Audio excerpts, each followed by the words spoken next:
আসসালামু আলাইকুম, welcome to Ibrahim academy. আজকে আলোচনা করব সপ্তম শ্রেণীর ষষ্ঠ অধ্যায় বীজগণিতিক রাশি। আমি ধারাবাহিকভাবে ভিডিও দিতে আসছি ষষ্ঠ শ্রেণী থেকে একাদশ একাদশ শ্রেণী পর্যন্ত। তার ধারাবাহিকতায় আমরা ষষ্ঠ শ্রেণীতে গত ক্লাস দিয়েছি, এবার আমরা সপ্তম শ্রেণীর ষষ্ঠ অধ্যায় আমরা ক্লাস দিয়ে দেব। যারা আমার ভিডিও দেখো খুব মনোযোগ সহকারে আমরা ভিডিওগুলো দেখবা। আশা করি ভিডিওগুলো মনোযোগ সহকারে দেখলে তুমি কারোর কাছে প্রাইভেট পড়তে হবে না, বা অন্য কোথাও বা কোনো কিছু নিয়ে চিন্তা করতে হবে না। তো সবাই একটু মনোযোগ সহকারে দেখার চেষ্টা করো। চলো আমরা একটু শুরু করি। আমাদের প্রথম ষষ্ঠ অধ্যায় যে আমরা আলোচনা করি, এটা হচ্ছে আমাদের 6.1 মানে 6.1 অধ্যায়ের আমাদের অঙ্ক। এটা ভগ্নাংশের লঘুকরণ করো, বা যে তোমার লঘিষ্ঠ আকারে পরিণত করো। লঘিষ্ঠ আকারে কি করো? পরিণত করো। এখান থেকে এখন তো আমাদের যে একটু পড়ালেখার কারিকুলাম একটু চেঞ্জ হয়েছে। যেমন আমরা জানি যে 15টা সংক্ষিপ্ত প্রশ্ন থাকে, তার ভিতরে 10টা উত্তর দিতে হয়। এই জন্য এখন প্রত্যেকটা অঙ্ক, উদাহরণ বলো, তারপর যে অনুশীলন অঙ্ক বলো, প্রত্যেকটা অঙ্ক তোমাদের কি করতে হবে? ভালো করে করতে হবে, কারণ সংক্ষিপ্ত আছে। যদি আগে ছিল কি সৃজনশীল ছিল, আর যদি তোমার এমসিকিউ ছিল, তাই অতটা আমরা জানি যে বলে দিতে পারতাম, যে এখনো বলে দেওয়া যায় যে অমুক অধ্যায় থেকে পড়লে তাহলে তুমি অবশ্যই একটা সৃজনশীল ওই জায়গা থেকে পাবা। যেরকম তুমি 6.1 এবং 6.2 থেকে পড়লে একটা সৃজনশীল পাবা ইনশাল্লাহ বার্ষিক পরীক্ষায়। কিন্তু তুমি সৃজনশীল তো পাবা, কিন্তু তার জন্য তোমার কি করতে হবে? সংক্ষিপ্ত করতে হবে।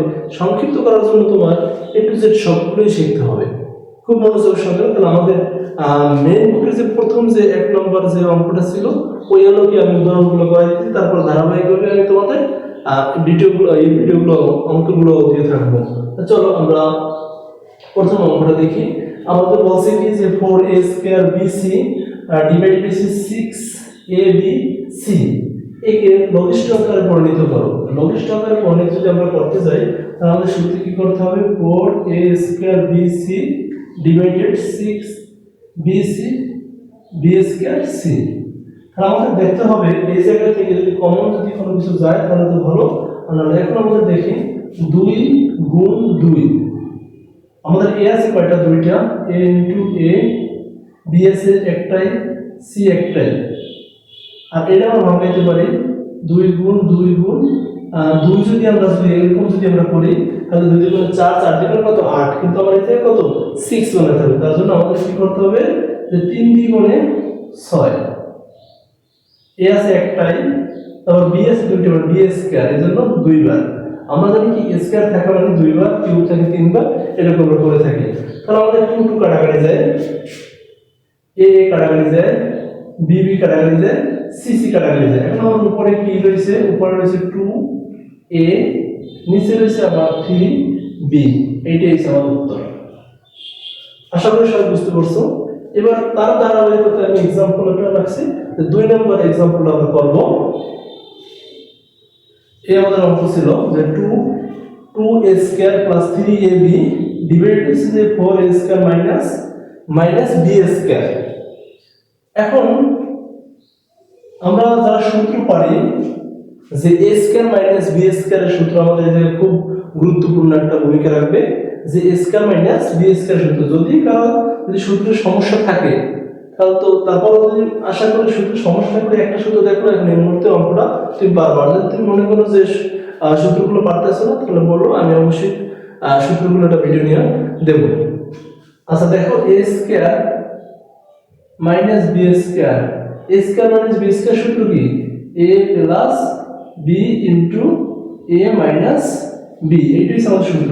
এখন আমাদের এটা সম্পূর্ণ a, এটা সম্পূর্ণ কি b ধারতে হবে। তাহলে আমাদের এখন ভাঙাই আমরা যদি, যে 2a², দেখো স্কয়ার করা মানে কি ডাবল, মানে 2 ইনটু 2, 2 মানে 4, a ইনটু a, তাহলে কি 4a² হয়ে যায়। এই মাইনাসের মাইনাস 3b, তারপর কি হলো স্কয়ার, 3 ইনটু মানে 3, 3 3 9, আর b ইনটু b গুণ করলে কি হয়ে যায়? b²। আমরা উপরে যেটা আছে ওইটা রাখি। এখন আমাদের সূত্র পড়ছে নিচেরটা আমাদের কি সূত্র করে এই যে বলছিলাম যে স্কয়ার মাইনাস বি স্কয়ার সূত্র, তাহলে এটা a এটা কি b, তাহলে a plus b into a minus b। আর উপর থেকে আমরা একটা কমন নেব যে আমাদের কি কি কমন নেওয়া যায়, কি কি কমন নেওয়া যায়। যদি আমরা কমন যদি নিই তাহলে আমরা a কমন নিই, এই কমন জানি মানে কি যে দুই জায়গা থেকে যাইতে হবে, এই জায়গা থেকে এই জায়গা থেকে। যদি a কমন নিই তাহলে আমাদের থাকে 2 আর 2 এর একটা এই জায়গায় আছে আর একটা এই প্লাস 3 তো কমন আসছে, সরি a কমন আসছে, তাহলে থাকে 3b। এখন আমরা দেখতে পাচ্ছি যে নিচের উপরে একটা অঙ্ক মিলছে যে 2a 2a 3b, আর 2a 3b কাটাকাটি যায়, তাহলে আমাদের উত্তর হয় যে উপরে আছে a, নিচে হয় কত 2 3b। আশা করি সবাই বুঝতে পারছো। যদি বুঝতে না পারো তাহলে কমেন্ট বক্সে বলবে এবং পজ করে পুরোনো ভিডিওগুলো দেখার চেষ্টা করবে। তাহলে এবার 3 নম্বর উদাহরণটা দেখবো। যে 3 নম্বর উদাহরণে বলছে কি যে x² - 5x + 6 x ডিভাইডেড আছে যে x² + 3x প্লাস কি 2। আমাদের বলছে কি যে লঘিষ্ঠ আকারে যে তোমার পরিণত করতে বলছে। লঘিষ্ঠ আকারে পরিণত করতে হলে আমাদের কি করতে হবে যে মিডল টার্ম করতে হবে। মিডল টার্ম করার সিস্টেম কি যে এমন সংখ্যা দিয়ে গুণ করতে হবে, এই যে এমন সংখ্যা দিয়ে গুণ করতে হবে, গুণ করলে জানি তোমার কি হয় 2 হয়, আর যোগ করলে জানি প্লাস 3x হয়, প্লাস 3x হয়। এখন দেখো x² প্লাস 2 × 2 দেখো 2 এর এক কত 3, আর 2 × 2, তো এই দুইটা যোগ করলে জানি কি হবে 3x প্লাস, আর গুণ করলে জানি 2 হয়, তাই 2 × 2 আর 2 এর এক কত 3। সেম একই নিয়মে আমরা পড়লেও করব যে x² প্লাস 3 দ্বিগুণে 6, 3 দ্বিগুণে কত 6, দেখো 3 দ্বিগুণে 6 6 পাইছি আমরা প্লাস, আর 3x প্লাস 2x ইকুয়াল কত হয় 5x হয়। আশা করি বুঝতে পারছো। এবার আমরা পরের দেখব। আমরা জানি কি কমন মানে কি দুইজন ব্যক্তি থেকে নেয়, তাহলে নিচে যদি আমরা কমন করি তাহলে আমরা এই জায়গায় কমন যায় কি x, কারণ দুই জায়গায় আমাদের একটা জিনিস থাকতে হবে। x² একটা x কমন আর একটা x রয়েছে a প্লাস এর প্লাস x কমন গেছে রয়েছে কি 2 প্লাস। এখন কমন জিনিস বলছে কি একই জিনিস দুই জায়গায় থাকতে হবে। এই যে কিন্তু x আছে, এই জায়গায় কিন্তু কি আছে 2 আছে, তাহলে আমরা এই যে দেখতে পেয়েছি যে এই জায়গাতে কমন যে কোনো সংখ্যা যাবে কিন্তু x আছে একটা আছে, কারণ দুই জায়গায় আমাদের x নাই, তাহলে আমরা 1 কমন নেব। তাহলে x প্লাস 2, দেখো x দ্বারা 1 এর গুণ করি x এর x দ্বারা গুণ করি 2 এর 2, সেম একই নিয়মে x x + 3 প্লাস এই যে কি হয় 2 কমন যায়, তাহলে x 3 দ্বিগুণে কত হয় 6। এখন দেখো আমরা এই যে দুটো কমন আছে, কমন দুটো থেকে একটা নেব x + 2, আর এই যে x + 1 উপরও সেম একই নিয়মে x + 3 তিন দুটো থেকে একটা নেব আর x + 2। এখন দেখতে পেতেছি যে উপর নিচে যদি একই সংখ্যা থাকে আমরা কাটাকাটি করতে পারি, তো x + 2 আর x + 2 কাটাকাটি যায়, তাহলে আমার উত্তর হয় x + 3 আর x + 1। এইটি আমার কি উত্তর। আশা করি বুঝতে পারছো তোমরা সবাই। যদি নাও বুঝতে পারো অবশ্যই কমেন্ট বক্সে জানাবে, আমি আরেকটা ভিডিও দেওয়ার জন্য চেষ্টা করব। আর এই অঙ্কগুলো যদি বুঝতে পারো, উদাহরণ আমি 3টা অঙ্ক করাইছি, 3টা অঙ্ক যদি বুঝতে পারো তাহলে তুমি অবশ্যই 6.1 এর যে অঙ্কগুলো অঙ্কগুলো করতে পারবা। আশা করি সবাই। এবার আমরা অবশ্যই অঙ্কগুলো দেখাবো। যদি তোমরা 1 নম্বর উদাহরণ 2 নম্বর উদাহরণ বুঝতে পারো তাহলে আমাদের আশা করি এই অঙ্কগুলোর মধ্যে সমস্যা হবে না। তারপরে যারা বুঝতে না পারতেছো তাদের আমরা করাই দিতে আছি। দেখো উপরে বলছে 1 নম্বর অঙ্কে a² b ডিভাইডেড হচ্ছে a³ c, তাহলে a² মানে কি 2 বার, b আছে একবারে লিখে দিছি, কিউব মানে কি 3 বার, এই 3 আর c একবারই আছে। আমার a কাটাকাটি যায়, a কাটাকাটি যায়, নিচে থাকে কি উপরে থাকে আমার b শুধু, নিচে থাকে যে ac। এটাই আমার উত্তর 1 নম্বর। 2 নম্বর আছে যে আমাদের a আছে তো a² bc, নিচে আছে যে ab² c, তাহলে a আছে উপরে কয়বার 2 বার স্কয়ার, এজন্য b * c। a আছে নিচে একবার, b আছে 2 বার, সি আছে একবার, এ কাটাকাটি উপরে যেটা যেটা বেরোবে সি সি কাটাকাটি যায়, তাহলে উপরে থাকে এ, নিচে থাকে কি বি, এটি আমার উত্তর। এবার আমরা 3 নম্বর অঙ্ক দেখব,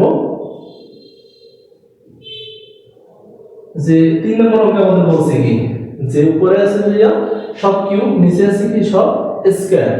কিউব থাকা মানে কি যে 3 বার,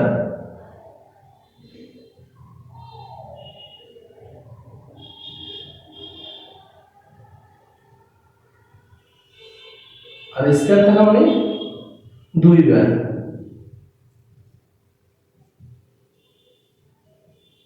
তাহলে আমার 2 বার 2 বার কাটাকাটি যায়,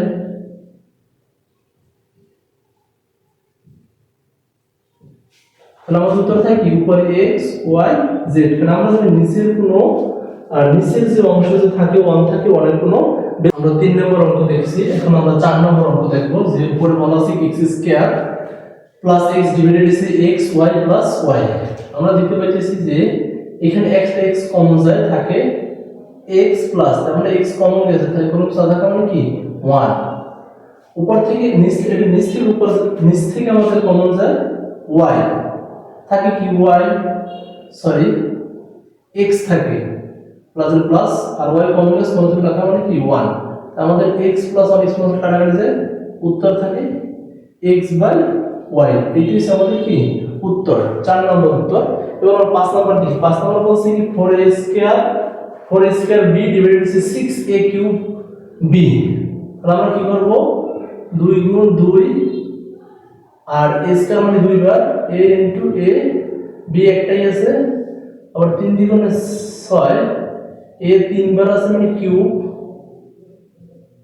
b একটাই আছে, 2 2 কাটাকাটি যায়, a 2 বার কাটাকাটি যায়, b ও কাটাকাটি যায়, আর উপর থাকে 2, নিচে থাকে কত 3। এটি আমাদের কি উত্তর।